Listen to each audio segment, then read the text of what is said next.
Assalamualaikum warahmatullahi wabarakatuh. Perkenalkan, saya perwakilan dari kelompok 4 akan mempresentasikan tentang konsep keselamatan kesehatan kerja dengan anggota atas nama saya Lydia Sestawani Putri dan Komang Ayu Saryani Astiti dan Hairun Nisa Arimbi. Apa itu K3? Menurut keilmuan, keselamatan dan kesehatan kerja adalah semua ilmu dan penerapannya untuk mencegah terjadinya kecelakaan kerja, penyakit akibat kerja, kebakaran, peledakan, dan pencemaran lingkungan. Apa sih tujuan K3? Ada dua tujuan utama, yaitu 1. Menciptakan lingkungan kerja yang selamat dengan melakukan penilaian secara kualitatif dan kuantitatif. 2. Menciptakan kondisi yang sehat bagi karyawan, keluarga, dan masyarakat sekitarnya melalui upaya promotif, preventif, kuratif, dan rehabilitatif. Berdasarkan Undang-Undang Nomor 1 Tahun 1970, tujuan ketiga antara lain yaitu melindungi dan menjamin keselamatan setiap tenaga kerja dan orang lain di tempat kerja. Apa sih fungsi K3 secara umum? 1. Sebagai pedoman untuk melakukan identifikasi dan penilaian akan adanya risiko dan bahaya bagi keselamatan dan kesehatan di lingkungan kerja. 2.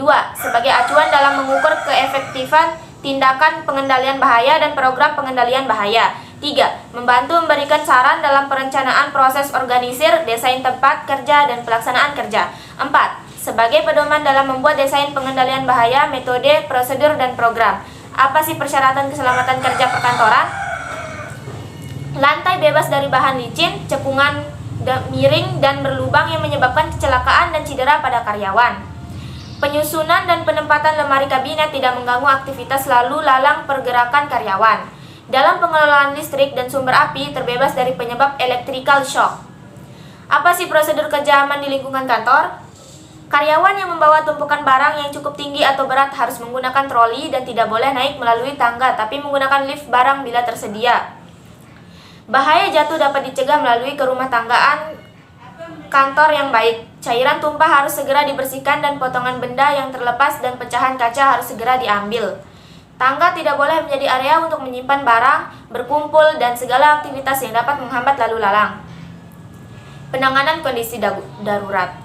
Untuk penanganan kondisi darurat maka diperlukan 1. Manajemen tanggap darurat seperti prosedur, struktur organisasi, dan lain-lain.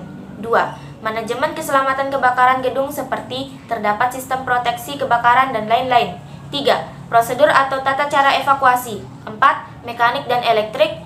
Poin tanggap darurat yang bisa dilakukan. A. Identifikasi resiko kondisi darurat. B. Penilaian analisa resiko kondisi darurat. C. Pemetaan resiko kondisi darurat. D. Pengendalian resiko darurat. Rencana tindakan awal tanggap darurat. 1. Merencanakan suatu titik kumpul. 2.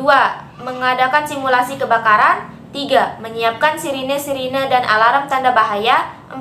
Menyiapkan rambu-rambu ke arah titik kumpul yang aman. Jenis bahaya dalam K3 apa aja sih? 1. Bahaya jenis kimia. Jenis bahaya kimia berasal dari berbagai bahan kimia yang berpotensi merusak kesehatan jika terhirup atau terjadi kontak. 2.